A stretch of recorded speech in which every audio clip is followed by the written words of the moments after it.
신명기 말씀이 참 어려운 말씀입니다, 사실은. 그러나 신명기 말씀은 성경에서 뺄 수 없는 하나님의 주옥 같은 말씀. 신명기를 읽으면 하나님의 섭리가 보입니다. 여러분, 성도에게 있어서 섭리는 뼈대와 같아요. 섭리가 없는 성도가 있고 섭리를 아는 성도가 있어요. 다 섭리인데도 뼈대가 있는 신앙은 사실 섭리가 우리 가운데 깨달아질 때. 여러분, 최근에 순살 아파트 아세요? 순살 치킨만 있는 게 아니에요. 순살 아파트라고 말도 잘 붙여. 그래서 철골이 부족하게 들어가서 아파트가 언제 무너질지 몰라요. 성도의 삶에 뼈대가 있다면 섭리예요, 섭리. 하나님이 인도하신다라는 섭리. 여러분, 그래서 섭리는 굉장히 광범위해요. 우리 평생에 걸쳐서 우리가 깨닫고 경험하는 건데 단기간으로는 잘 보이지 않아요. 오랫동안 지켜봐야 돼요. 그래서 섭리라는 단어 자체가 프로비던스인데 이게 두 단어의 합성어예요. 앞에 보다, 공급하다. 그러니까 앞을 먼저 보고 공급하는 거예요. 그러니까 우리는 미래를 아직 모르니까 공급되는 걸 봤을 때 이게 나에게 필요한지 필요 없는지 잘 모를 때가 있죠. 그래서 섭리를 깨닫지 못하면 불안하고 항상 눈에 보이는 대로 쫓기고, 섭리를 아는 성도는 뼈대가 단단해서 때로는 내 뜻대로 안 되는 현실인데도 하나님의 인도하심을 믿습니다. 이 뼈대 때문에 그 길을 버티고 의연하게 걸어가는 거예요. 섭리는 평생 동안 우리가 살펴도 우리 인생이 부족할 만큼 하나님의 섭리가 많아요. 제가 존경하는 존 파이퍼라는 목사님이 그 인생에 대작을 하나 썼어요. 이만큼 두꺼운 책인데 한 800페이지 가까이 되는 제목 자체가 섭리. 이 책을 보면 놀라워요. 성경에 하나님의 섭리가 얼마나 곳곳에 등장하는지. 여러분, 섭리를 깨달아 알기를 축복합니다. 이게 아주 복된 겁니다. 섭리는 설계도와 같아요. 한 500년 전에 1501년 27년 동안 한 대리석, 어마어마하게 큰 대리석이 조각가들이 조각을 하다가 시도하고 실패하고 결국 조각을 못하고 27년 동안 방치된 대리석이 있었어요. 뭘 조각해야 될지 몰라. 그런데 그때 어떤 신출귀몰한 26세의 청년이 조각에 도전했고 3년 만에 대작을 만들었어요. 어마어마한 대작이에요. 여러분도 아시는 거예요. 사진으로 보면 딱 알 거예요. 뭘까요? 다비드상. 가운데 까만 거 뭐 있을까 궁금해하지 말아요. 다비드상. 누가 했을까요? 26세에 미켈란젤로가. 남들이 조각하다 포기했던 이 상을 3년 만에 어마어마한 대작을. 인터뷰하면 물어요. 도대체 당신은 어떻게 이걸 조각할 수 있었느냐? 그의 대답이 기가 막히죠. 내가 조각한 게 아니라 대리석을 봤더니 그 안에 이 다비드상이 내 눈에 딱 들어오고 나는 불필요한 부분만 쳐냈다는 거예요. 천재죠, 천재. 야, 우리는 조각하면서 이게 맞을까 틀릴까 불안, 때로는 망치면 갖다 버려버리고 이럴 텐데 진짜 설계가 머릿속에 있는 사람은 딱 그 안에 보여. 그래서 불필요한 걸 제거해. 그런데 제거할 때 우리는 몰라. 그게 왜 떨어져 나가야 되는지, 이걸 왜 남겨놨는지. 왜? 우리는 설계도면을 모르기 때문에. 이게 남겨져 있는 게 너무나 불안하고 이걸 떨어뜨려 버리는 이유가 너무나 못마땅하고, 이런데 이 섭리 설계도를 아는 사람은 이미 알고 있는 거죠. 천재예요, 천재. 여러분, 하나님도 똑같아요. 우리가 하나님을 믿고 안다는 게 이 설계를, 이 섭리를 믿는 사람은 고수입니다, 고수. 평범한 것 같아도 똑같이 밥을 먹는데, 똑같이 차를 타고 가는데, 똑같은 일상을 겪는데, 어떤 성도는 똑같은 일상인데 거기서 하나님의 뜻과 인도하심을 발견하는 성도가 있고, 어떤 성도는 그냥 맨날 똑같은 일상이에요. 똑같은 일상인데 어떤 성도에게는 하나님의 섭리가 보이고 어떤 성도에게는 섭리가 보이지 않아요. 평범한 것 같아도 달라요. 예전에 TV에서 천재와 평범한 사람과 또는 이렇게 뭐 또라이 같은 사람들을 구분하는 실험이 있었어요. 그게 뭐냐면 이런 테이프를 여기다 붙여가지고 이렇게 떨어요. 이게 평범한 거 아니에요? 이렇게 붙여져 있으면 이렇게 떨어뜨려, 손으로. 근데 바보들은 어떻게 하냐면 이렇게 붙어 있으면 이렇게 떼, 이렇게. 또 이게 이렇게 붙어 있으면 이걸 꼭 이쪽으로 옮겼다가 그 다음에 떼. 또라이들이 있어요. 아무것도 아닌 것 같아도 어떻게 보느냐에 따라 평범한데 거기에서 하나님의 인도하심을 보는 사람들이 있어요. 그게 고수예요. 사랑하는 여러분, 근데 우리는 이게 안 보여. 그래서 조각할 때 이걸 왜 빨리빨리 떼내버리지? 남겨놓는 거야? 이런 의문이 들 때가 있고, 아니 이거는 좀 남겨놓지 왜 이거를 걷어가 버리셨어? 이렇게 이해가 안 될 때가 있어요. 이스라엘 백성들 똑같아요. 가라 할 때 꼭 안 가. 그때는 이해가 안 되니까 올라가지 말라고 하는데 그때 올라가는 경우도 있어요. 여러분, 하나님은 우리를 섭리로 인도해 가십니다. 이 사실이 신명기를 묵상하는 동안 여러분의 마음에 팍 박히기를 축복합니다. 이 섭리는 오래전부터 하나님이 약속하신 데 기초하고 있어요. 신명기의 모세도 말하죠. 9장 5절을 보면 마지막 아랫줄만 볼까요? 여호와께서 이같이 하심은 네 조상 시작 아브라함과 이삭과 야곱에게 하신 맹세를 이루리라. 이게 모두 어디서 출발했다? 아브라함, 이삭, 야곱을 통해서 하나님이 보여주신 설계도에서부터 오늘까지 온 거다. 그냥 우발적으로 우연하게 충동적으로 하나님이 함께 하신 게 아니라 전부터 하나님의 설계와 섭리가 있었다는 거예요. 그걸 위해서 아브라함을 갈대아 우르에서 끄집어내셨고 가나안 땅으로 보내셨고 이삭, 야곱, 요셉을 통해서 200만 명의 민족을 이루셨고 때가 되니까 그들을 애굽에서 탈출시키셨고 그리고 그들이 드디어 가나안 땅에 들어가는 이 모든 인도하심이 그때 하나님이 상황 봐가면서 하시는 게 아니라 섭리가 있었어요. 이스라엘 백성들 이게 안 보여서 문제지. 그럼 이 설계도는 그때만 있냐? 우리에게도 있어요. 놀라운 증언을 5장 1절 3절을 합니다. 모세가 온 이스라엘을 불러 말하죠. 2절을 보니까 우리 하나님 여호와께서 호렙산에서 우리와 언약, 이 설계 섭리를 세우셨는데 놀라운 것은 아래 빨간색 시작, 이 섭리와 설계도가 누구와도 맺은 거다? 우리와도 맺은 거다. 여러분, 하나님의 섭리는 여전히 우리와 함께하고 있음을 믿으시기를 축복합니다. 모세가 이걸 꼭 말해주고 싶은 거예요. 그래서 신명기를 남긴 거죠. 말만 아니에요. 내가 너희를 섭리로 인도해 가시는 걸 하나님이 증거로 땅과 민족으로 아브라함을 부르실 때 그랬어요. 내가 너로 큰 민족을 이루고 너에게 약속의 땅을 주겠다. 실제로 아브라함의 후손이 200만 명이 되었고 그들에게 주신 가나안 땅을 보면 이들의 노력이 하나도 안 들어갔는데 하나님 마련해 놓으셨다라고 모세가 말해요. 6장 10절 11절을 보니까 내게 주리라 맹세하신 그 땅은 어떤 땅이냐? 네가 건축했다 안 했다? 안 했다. 내가 거기에다가 뭔가를 채웠다 안 채웠다? 안 채웠다. 네가 거기에다가 우물을 팠다 안 팠다? 안 팠다. 거기다 파종을 했다 안 했다? 안 했다. 우리의 노력이 하나도 안 들어갔다는 거예요. 근데 땅이 마련됐다. 그 말은 하나님이 이미 설계해 놓으신 땅이다. 그러니 들어가라. 이미 우리에게 주셨다. 큰 민족을 이루었다. 남은 건 그 땅에 들어가서 누구 방식대로 살면 된다? 하나님 방식대로. 그러라고 우리를 선택하셨다. 왜? 가나안 땅에 있는 민족들이 있어요. 그러나 가나안의 민족은 이미 멸망이 예고되었어. 그 방식대로 살면 죽어요. 생존이 안 돼요. 그것은 이미 아브라함 때부터 말씀하셨는데, 놀랍게도 창세기 15장 16절을 보면 아모리 족속은 가나안 족속을 말하는데 아모리 족속의 죄악이 아직 어땠다? 가득 차지 않았다. 이 말은 이제 곧 차고 멸망할 거다. 하나님이 다만 심판을 유보해 놓으셨어요. 왜냐? 이들은 가나안의 방식대로 사는데 그게 너무나 악해요. 이대로 가면 가나안 땅이 존속하지 못해요. 멸망할 겁니다. 그러니 하나님이 가나안 땅을 보면서 이게 너무나 가슴이 아프죠. 그래서 이 땅에 누구도 존속할 수 없는 세상인데 하나님이 꼭 보여주고 싶었어요.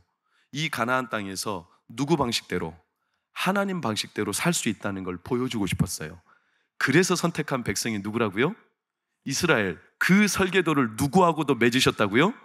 저와 여러분하고도 맺으셨다고요. 이게 모세가 신명기를 쓴 이유예요. 내가 너희를 왜 택했냐? 가나안 땅에서 다 그 방식대로 살지만 하나님의 섭리를 믿고 하나님 방식대로 살 수 있다. 그러면서 모세가 이스라엘 백성을 선택한 이유를 더 적나라하게 7장 6절 7절을 보면 기록해 놨어요. 7절만 볼까요? 여호와께서 너희를 기뻐하시고 너희를 택하심은, 너희를 택한 이유가 뭘까? 너희가 다른 민족보다 수요가 많다? 아니다. 많기 때문이 아니라 오히려 너희는 민족 중에 가장 적다, 약하다, 모자르다. 남들과 비교했을 때 하나도 선택할 이유가 없다. 만약에 세상 방식대로 사는 게 하나님의 뜻이라면 이스라엘 백성들을 택할 이유가 하나도 없어요. 누구를 택하면 신간 편하냐? 그냥 가나안 민족을 그대로 사용하시면 돼요. 왜? 7장 1절을 보니까 가나안 민족은 이스라엘 백성보다 많고 힘이 어때요? 세요. 세상의 눈과 가나안의 방식으로 보면 가나안 방식으로 살아가는 그들이 제일 적격이에요. 제일 합당해. 그러니까 하나님이 그 방식대로 살고자 했다면 가나안 백성을 선택하지 뭐 한다고 이스라엘 백성을 선택했어요. 근데 가나안 방식대로 살면 안 된다는 거예요. 멸망할 거라는 거예요. 그러니 하나님의 섭리를 믿고 조금 다른 방식으로 살 백성, 이스라엘 백성, 오늘 저와 여러분을 선택하신 겁니다. 근데 우리가 이스라엘 백성들의 역사를 이미 알기 때문에 먼저 말씀드리면 이들이 가나안 땅에 들어가서 하나님의 방식대로 삽니까? 안 삽니까? 안 살아요. 나중에 신명기 지나고 여호수아 지나고 사사기 들어가면 이미 다 나와요. 우리는 알고 있기 때문에 제가 말씀드리는 거예요. 사사시대 되면 이들이 누구 방식대로 사냐? 보란듯하게 가나안 방식대로 살아요. 왜냐? 들어가 보니까 막상 누구 방식이 나아 보일까요? 가나안 방식이 훨씬 나아 보여.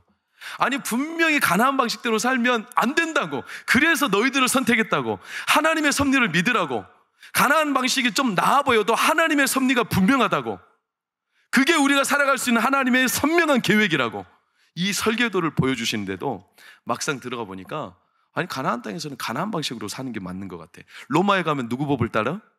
로마 법을 따라. 동광교회가 가면 누구 룰을 따라? 동광교회 룰을 따라. 우리 교회는 동광교회 룰이 있어. 누군지 뭔지 안 알려줄 거예요. 직접 경험해봐. 그 동네 가면 그 동네 룰이 있어요. 그 룰대로 사는 게 제일 신간편해. 그 이스라엘 백성도 막상 들어가 보니까 가나안 법대로 사는 게 제일 좋아요. 가장 알맞아. 아니 수천 년의 역사 동안 가나안 백성만큼 그 땅 배경, 그 땅 정서, 그 땅이 어디가 편하고 어떻게 사는 게 가장 유익한지 제일 잘하는 사람이 누구겠어요? 가나안 민족이겠죠. 그래서 우리는 가나안 땅에 들어왔는데 하나님, 아니 우리가 가나안 땅에서 가나안 법대로 사는 게 이게 뭐 잘못인가요? 우리 좀 내버려 두세요. 그냥 가나안 법대로 살게. 오늘날 교회로 따지면 우리 성도들이 세상을 사는데 하나님의 법, 하나님의 말씀보다 그냥 세상 법대로 사는 게 이게 뭐가 나쁜 죄예요? 이게 왜 잘못됐어요? 그냥 나 좀 평범하게 살 테니까 좀 내버려둬요. 내버려. 이렇게 생각하고 반문하는 이들이 우리 안에도 많습니다. 여러분들의 이야기를 할 수 없어서 제 이야기를 잠시 들으면 저는 목사 아들로 태어나는 게 가끔 너무 괴로웠어요. 제가 원해서 목사 아들 된 거 아니잖아요. 태어나 보니까 목사 아들이었어요. 그래서 안호서 목사님이 종종 목사 아들로 태어난 게 천추의 한이래. 공감이 돼요, 공감이. 왜냐, 목사 아들은 교회에서 항상 목사 아들이라 양보만 하고 살았어야 됐어요. 목사 아들의 제일 큰 적이 누군 줄 아세요? 새신자 아들이요. 왜냐하면 뭘 해도 모든 선물도 모든 게임도 목사 아들이 아무리 이기고 잘해도 다 누구한테 줘야 돼? 새신자들한테 줘야 돼. 왜? 왜 목사 아들은 안 줘? 넌 목사 아들이니까. 너는 교회에서 원래 살잖아. 좀 양보해야지. 목사 아들이 받아가면 그건 주최 측의 농간이요. 그러니까 항상 새로운 사람한테 줘야 돼. 이런 말을 할 때마다 저는 공감이 됐어요. 목사 아들로 태어난 게 뭔가 죄예요. 근데 꼭 그렇게 살아야 된다네. 남들이 그렇게 다 이렇게 이미지를 입혀놨어. 나도 주일날 놀러 가고 싶어. 주일날 여행도 하고 싶어. 주일날 마음껏. 왜? 황금 주말이잖아요. 금요일부터 불금이잖아요. 그런데 그렇게 못해. 왜? 난 담임 목사니까. 어떻게 주일날 놀러 가면 되겠어요? 여러분 허락하실 거예요? 우리 집 애들은 토요일날은 보란듯하게 아빠는 교회한테 양보해야 돼. 토요일날 그런 흔한 건 아니지만 여러분들 그래도 토요일날은 황금 주말 자녀들하고 같이 누리고 즐거워할 수 있는 이 주말에 우리 집 애들은 토요일날은 아빠는 예배 준비 때문에 절대로 자기들한테 시간을, 그러니까 우리 자녀들한테 토요일날은 없는 거예요. 월, 화, 수, 목, 금, 주일이요 바로. 그게 당연하죠. 근데 어제는 예일이가 너무 심심해서, 죄송합니다. 제가 설교 준비를 열심히 하지만 어제는 예일이가 너무 심심하고 외로워해서 제가 이런 생각했어요. 예일이도 우리 교회 성도잖아. 성도 맞아요? 안 맞아요? 성도죠? 그래서 제가 어제는 성도 위로 좀 했어. 성도 신방 좀 했어. 2시간 동안 저기 한강 어디 데려가서 위로 좀 했어. 근데 해도 이게 마음 너무나, 메모지 들고 가서 거기서도 계속 설교 준비하고, 애들 신났죠. 오래간만에 아빠가 토요일날 시간 내줘가지고 같이. 그러니까 나는 지금 똥줄 타 죽겠구만. 지들은 아무것도 모르고 거기서 막 신나가지고 더 놀자고 난리 났어요. 저만 그러겠어요? 여러분도 세상에서 하나님의 방식대로 사는 게 쉬운 일이겠어요? 아니, 좀 평범하게 살면 얼마나 좋아요. 그게 뭐가 나쁜 일이겠어요? 가나안 땅에 살면 가나안의 방식이지. 요즘에 예준이가 좀 머리가 크더니 고난이도 질문을 가끔 자주 던져. 한 번 던지면 끝이 없어요. 이번 주 철학 끝나고 집에 오더니 12시간 넘게 계속 질문을 던지는데, 질문의 요는 뭐냐면, 아빠 진짜 착한 사람이 있었어요. 너무 착해요. 이 사람은 진짜 하나님의 법 없이도 살 수 있는 사람이에요. 그런데 세상이 너무나 험하니까 자기도 모르게 세상 방식대로 살다가 너무 괴로워서 견딜 수 없어서 자살했어요. 천국 가요? 지옥 가요? 이렇게 묻는 거예요. 여러분 뭐라고 답해야 됩니까? 지옥? 아이의 가슴에 못을 박는 거예요. 지옥이죠. 그렇죠. 저도 틀린 답은 아니라고 봐요. 근데 대답하기가 그렇게 쉽지 않아요. 왜? 예준이는 그걸 왜 물었냐면, 의도는 천국이냐 지옥이냐 이게 궁금한 게 아니라 단순한 거예요. 하나님의 방식이 지 딴에는 이해가 안 된다는 거예요. 하나님의 방식이, 그 어린애도, 우리도 그런 거 아니겠습니까? 이 땅을 사는데 좀 평범하게 세상 법대로, 세상 방식대로 이렇게 살면 안 되냐? 그게 나쁜 거냐? 이렇게 우리는 생각하지만 사실은 우리는 이미 답을 다 알고 있습니다. 무슨 답을 알까요? 여러분, 우리가 평범하게 산다고요? 세상이 평범하게 사라질까요? 사실은 안 사라져요. 그걸 다 느끼고 경험하고 있지 않습니까? 왜? 세상은 안 평범해. 안 평범한 세상에서 평범하게 산다는 것은 사실은 어불성설이에요. 세상이 얼마나 지독하게 우리를 덮쳐오고 우리를 몰아세우고, 나는 평범하게 살고 싶은데 어느 날 갑자기 사고가 터지고, 나는 평범하게 살고 싶은데 어느 날 갑자기 천재지변이 터지고, 나는 평범하게 살고 싶은데 평범하게 운전하고 길을 가는데 어느 날 갑자기 뒤에서 들이받아버리고, 어느 날 범죄에 나는 원하지도 않은데 범죄에 연루되어 있고, 우리 장로님 기도하신 것처럼 신림의 그 흉기 난동 사건이 일어나는데 거기에서 지금 아내가 죽었잖아요. 한 남성의. 그 남성이 얼마나 가슴이 아픈지 자기 아내 사진을 인터넷에 공개를 해놨더라고. 너무나 가슴 아프다고. 내가 너무나 아끼고 사랑하는 아내가 왜 이렇게 죽어야 되냐고. 내가 다른 욕심 낸 거 아니라고 그냥 세상에서 평범하게 살고 싶었다고. 그런데 오늘 갑자기 드라마나 영화에서 나올 것 같은 그런 사건이 자기 가정에 몰아닥칠 줄 누가 알았겠어요? 그들은 그냥 평범하게 살고 싶어요. 근데 평범한 게 안 돼. 세상에 가만히 나를 내버려 두지 않아. 왜? 세상이 평범하지 않거든요. 어불성설이에요. 평범하게 살 수 있다는 게. 세상이 하나도 안 평범해. 너무나 빠른 전개인지 모르지만 단적인, 여러분 예루살렘 아히만이라는 책이 있어요. 저도 읽다 말았는데 이게 유명한 사건을 다룬 거예요. 나치 전범, 유태인들 600만 명을 죽인 사람이 누구냐? 당연히 히틀러죠. 그러나 히틀러의 오른팔이 있었어. 그가 누구냐면 아돌프 아히히만이라는 중령. 이 사람은 히틀러의 오른팔로 수많은 유태인들을 잡아다가 가스실로 집어쳐 넣었어. 그래서 죽은 사람이 600만 명이에요. 가만히 두면 안 되겠죠. 나치가 패망하고, 그리고 이 사람이 도망갔어. 아르헨티나로 15년 동안. 그런데 이스라엘의 정복에 의해서 잡혔어. 15년 만에 잡혀와서 재판이 열리는 거예요. 이 사람의 책임을 어떻게 물을 건가? 이 독종, 이 악한인, 이 나쁜, 너무나 마귀 같은 이런 사람을.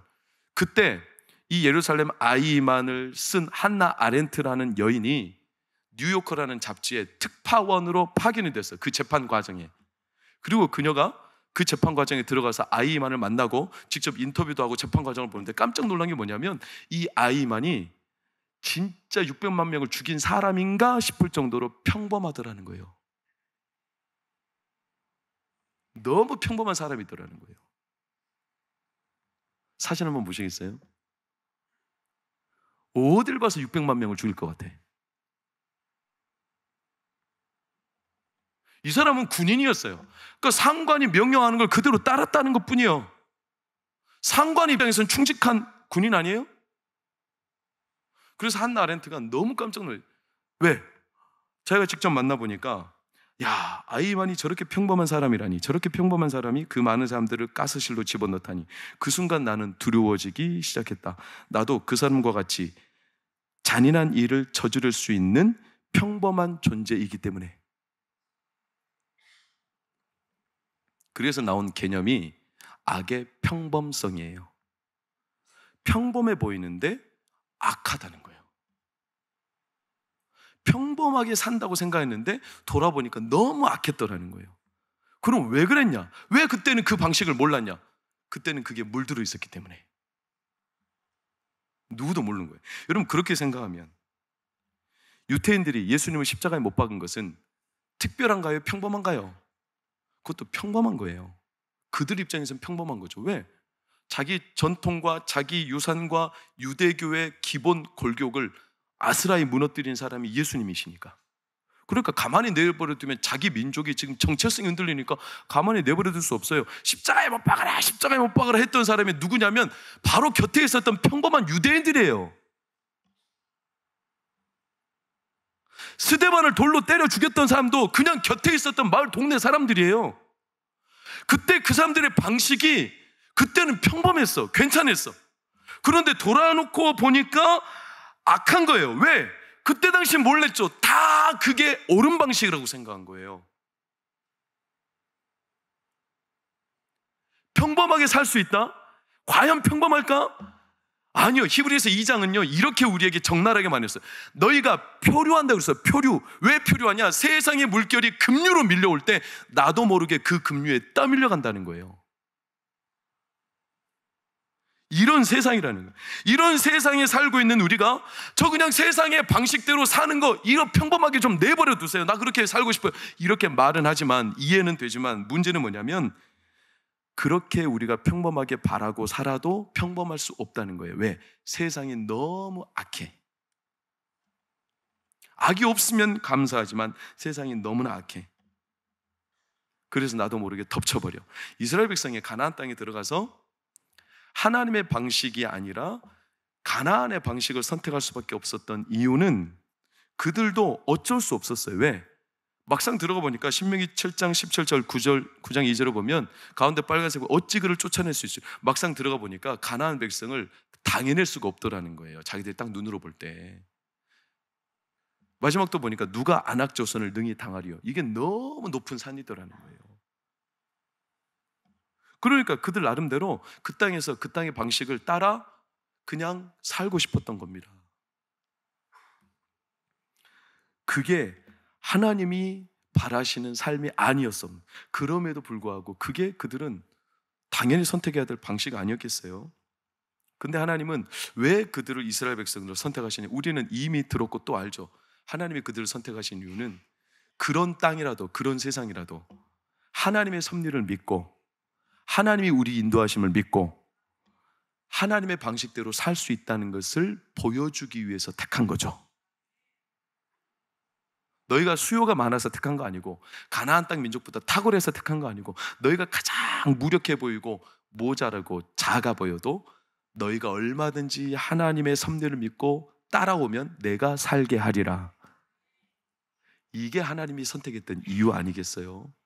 여러분, 만약 우리가 저나 여러분이 가나안 땅과 같은 이 세상에서 내가 나도 모르게 가나안 땅에 지금 물들어가고 있다라는 단적인 힌트가 있어요. 여러분의 삶 한번 점검해 보세요. 내가 나도 모르게 가나안 방식에 내가 지금 물들 상황이다. 그 힌트가 뭐냐면 한마디로 조급증입니다. 조급증. 신명기 7장 16절 22절을 보니까 하나님의 그 땅의 백성들을 올무처럼 남겨놨다고 그랬어요. 왜 남겨놨냐? 이스라엘 백성들이 그 땅의 민족이 살아가는 걸 보면서 똑같이 따라가는지 안 따라가는지, 여전히 내가 하나님의 섭리를 믿고 딱 소신껏 하나님의 방식대로 버티고 사는지, 아니면 이 민족들이 사는 방식 때문에 자꾸 마음이 동요되고 불안하고 눈알이가 흔들려가지고 나도 모르게 하나님의 방식 포기하고 이들을 따라가는지, 이 조급증, 조급함 저들어보니까 내가 자꾸 쫓겨 마음이. 내 자녀들이 이대로 살면, 하나님 말씀 지키고 살면 세상에서 자꾸 도태당할 것 같아. 이런 조급함이 느껴진다. 여러분, 오늘부로 조급함이 다 떨어져 나기를 축원합니다. 그 조급함이 내 안에 느껴지고 있다. 더구나 세상을 보면서. 그렇다면 나도 모르게 지금 가나안 방식이 나를 점령하려는 찰나예요. 하나님은 우리에게 조급함을 주신 적이 없어요. 하나님의 섭리는 분명합니다. 하나님은 선명하게 이끌어 가십니다. 그걸 믿고 따라오도록 우리를 선택하신 거예요.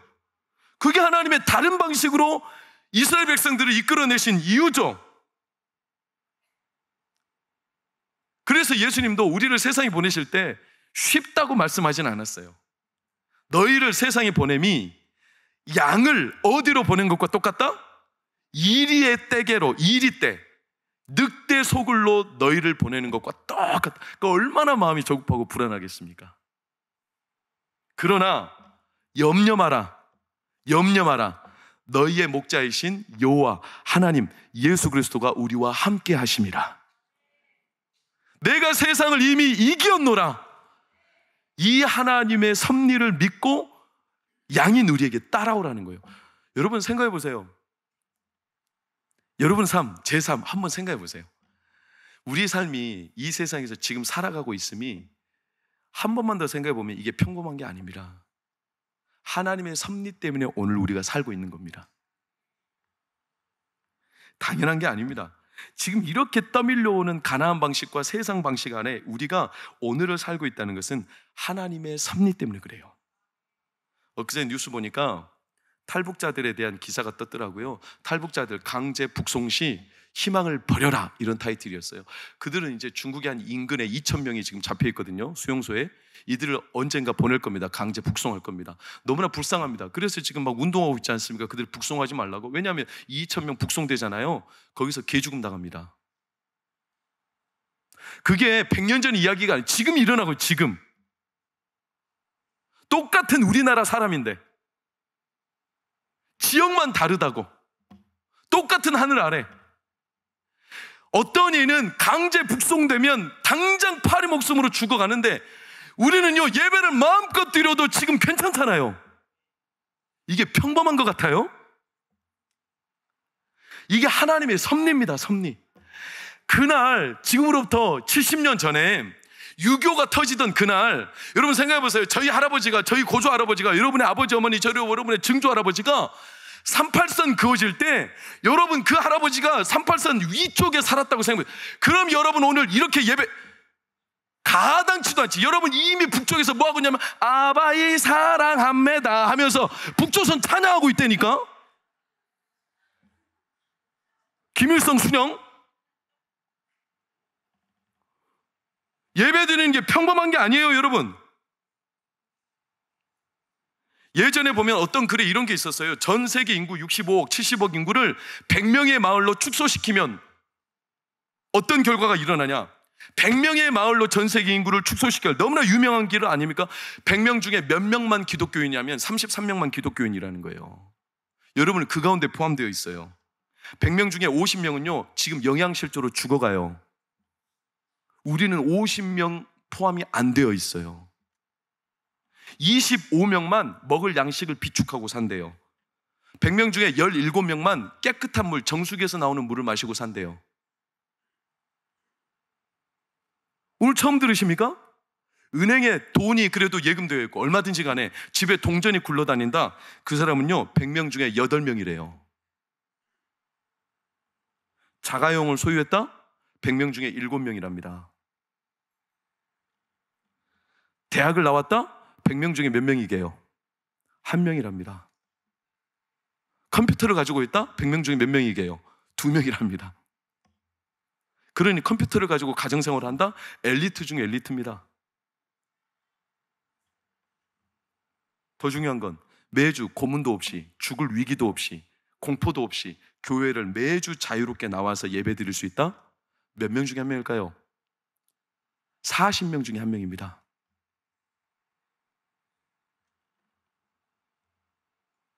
만약에 내가 부모님이 계시고 결혼을 해서 가정을 꾸렸다.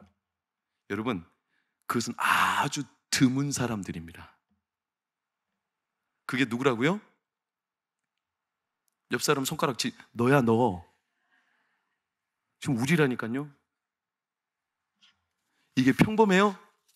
여러분, 이게 평범합니까? 우리가 누리는 이런 것들이 평범합니까? 이런 말을 해도 내 마음에 감동이 하나도 안 되고, 나는 왜 이렇게 인생이 꼬이고 나는 왜 이렇게 안 되냐, 이렇게 말하는 우리는 진짜 대단합니다. 우리가 살아있다는 게, 예배를 마음껏 드린다는 게,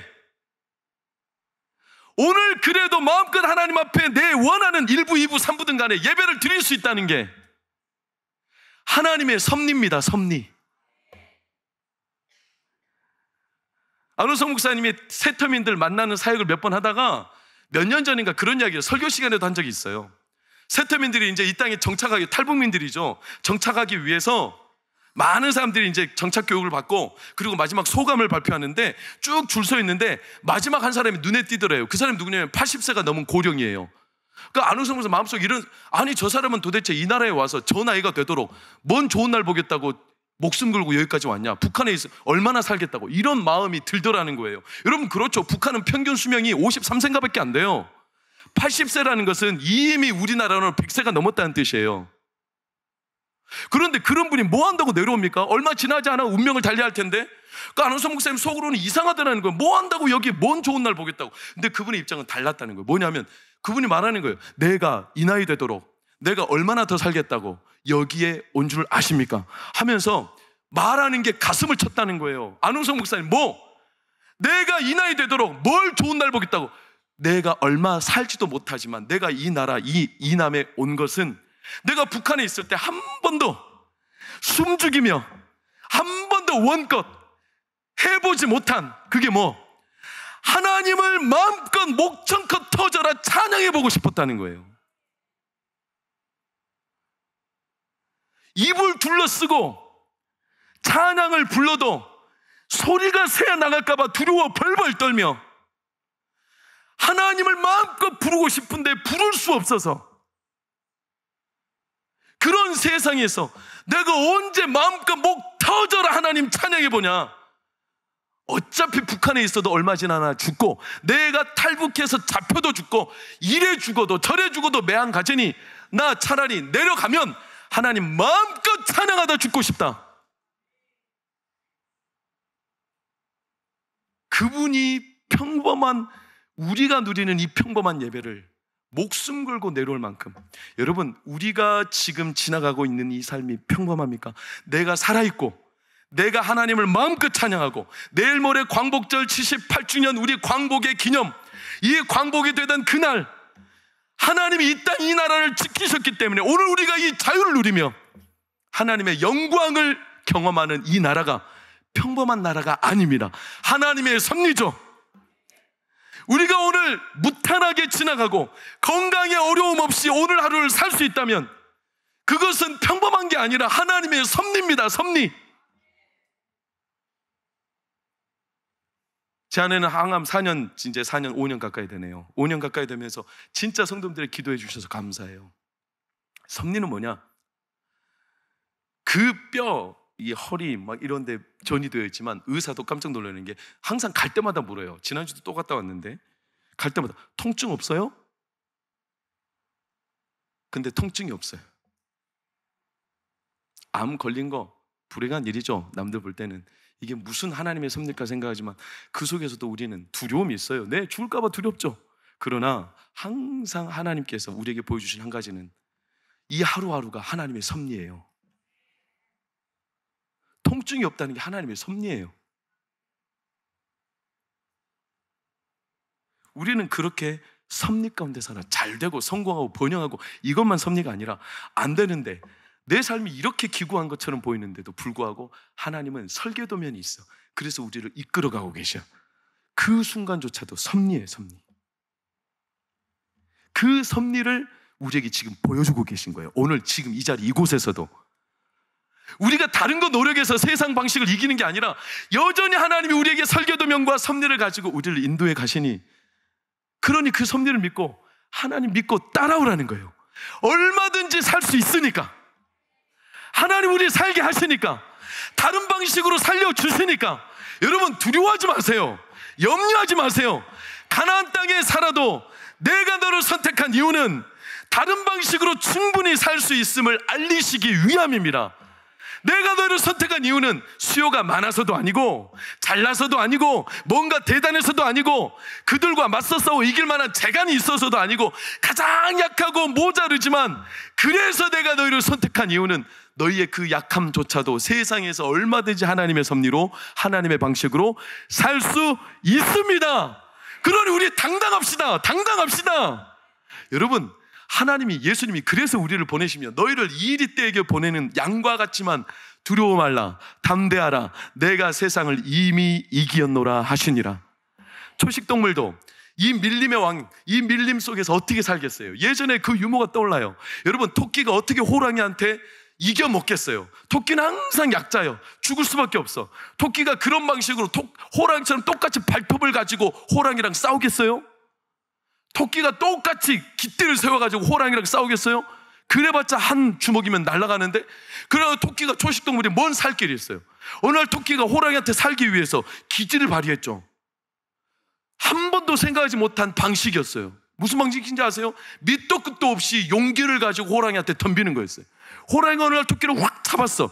근데 토끼가 이제까지 바들바들 떨면서 살려주세요, 살려주세요 이렇게 할 때는, 그럴 때 토끼가 마음의 용기와 믿음과 하나님 주신 성령 충만함이 토끼에게 있는지 없는지 모르겠지만 토끼가 외쳤어. 확 떠나면서 놔 임마! 토끼가 깜짝 놀라서 놔버렸다는 거예요. 호랑이가. 이런 토끼는 내가 생전 처음 봤다는 거예요. 그래가지고 그 다음날 토끼를 또 잡으러 갔는데 호랑이가 좀 주저주저 하더래. 그래도 딱 잡았어. 그랬더니 토끼가 돌아보면서 나야 임마. 호랑이가 심장만, 이제 그 토끼는 잡으면 안 돼. 큰일 나요. 그래가지고 수소문하고 돌아다니다가 다른 토끼를 발견했어요. 아시죠? 잡았어. 토끼가 회심의 미소를 짓죠? 왜? 네 소문 다 났다 임마. 호랑이에 대한 소문이 싹 나버렸어요.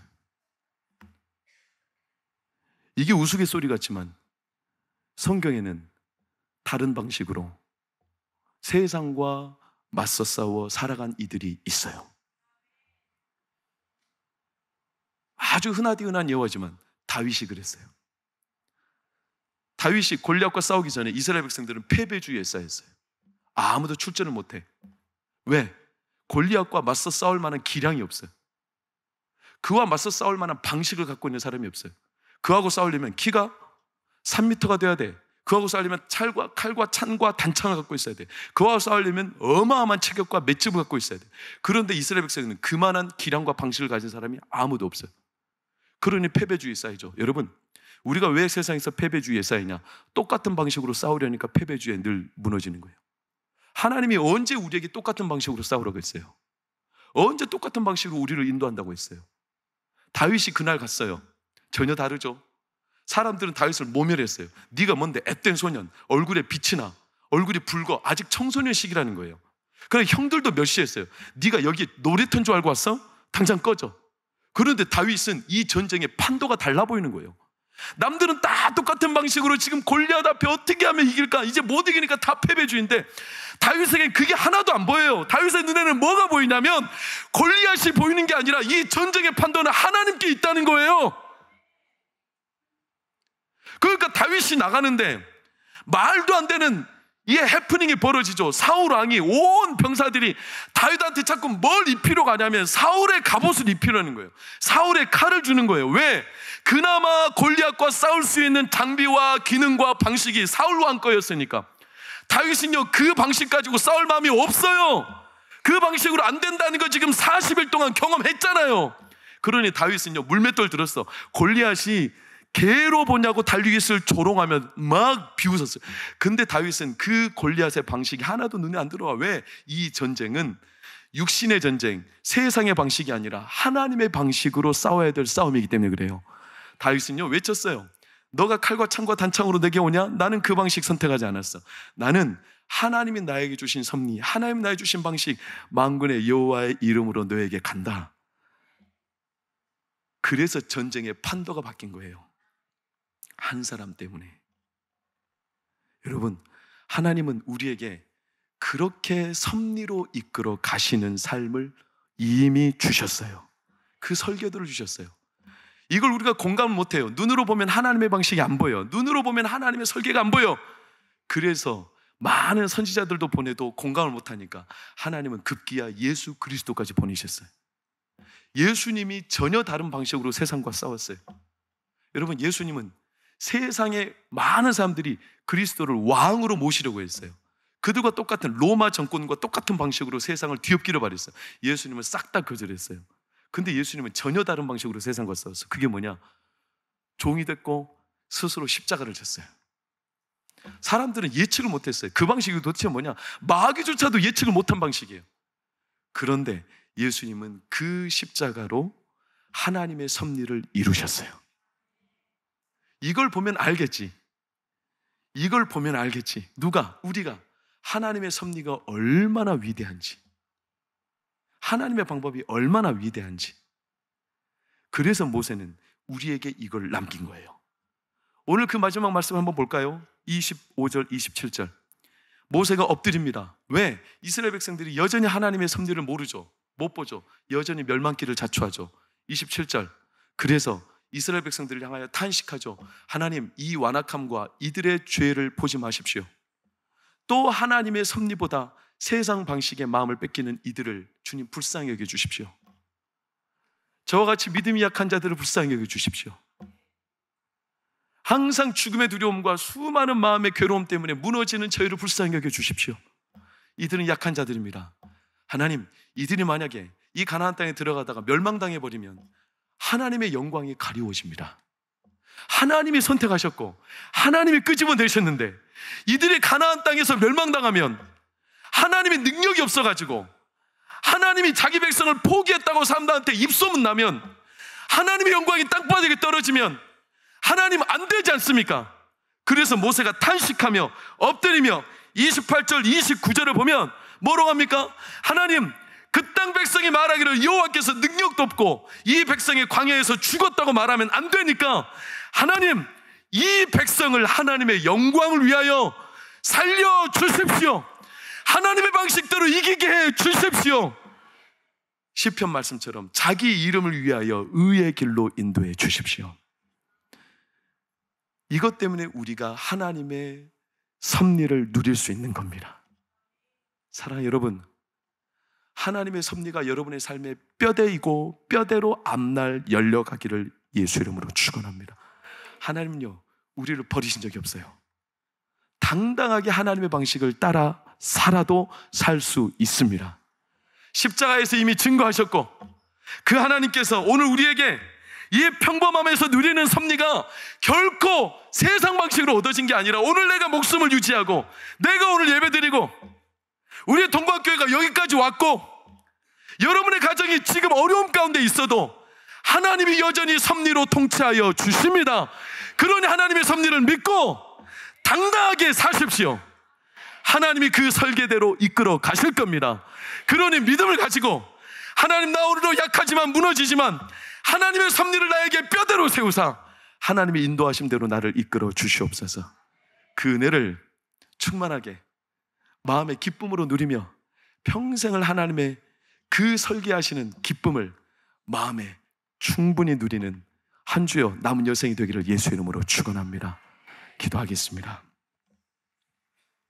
하나님, 우리 사랑하는 성도들의 삶에 잘 보이지 않는 하나님의 섭리, 끝난 것 같고 안 될 것 같고 왜 이게 나에게 여전히 문제로 남아있고 왜 이 문제는 여전히 거둬가지 않으시고 죽음의 두려움 때문에, 무너진 가정 때문에, 아픈 자녀 때문에, 아픈 가족 때문에 여전히 내 삶이 치열하게 하나님 버려진 것처럼 보이고 느껴지고 하나님의 섭리가 보이지 않아 마음에 괴로워하는 성도들이 오늘 이 시간에 있을지라도 하나님은 십자가 위에서 전혀 다른 방식으로 세상과 싸워 이기게 하신 예수님을 바라볼 때 이 시간 어떤 성도라도 어떤 성도의 가정이라도 예수 십자가 그 빛 아래서 살아나고 일어나고 회복되는 역사를 누리게 하여 주시옵소서. 오늘 이 시간 예수 그리스도의 능력과 그 이름의 능력이 우리 성도들의 마음에 빛으로 들어가게 하여 주시옵소서. 그 예수님을 바라볼 때 살아나게 하여 주옵소서. 병들이들 치료하여 주시옵시고 특별히 삶의 기구한 현실 가운데 처해 있어도 하나님의 섭리하심을 믿습니다. 세상의 방식이 아니라도 하나님 치열하게 하나님의 방식을 믿고 따라가겠습니다. 하나님의 방식이, 하나님의 설계가, 하나님의 섭리가 나를 인도하실 줄 믿습니다. 그러니 이 당당한 믿음을 가지고 남은 여생을 힘있게 살아내며 하나님이 열어가실 미래를 마음껏 누리는 우리 모든 성도들 될 수 있도록 축복하여 주시옵소서.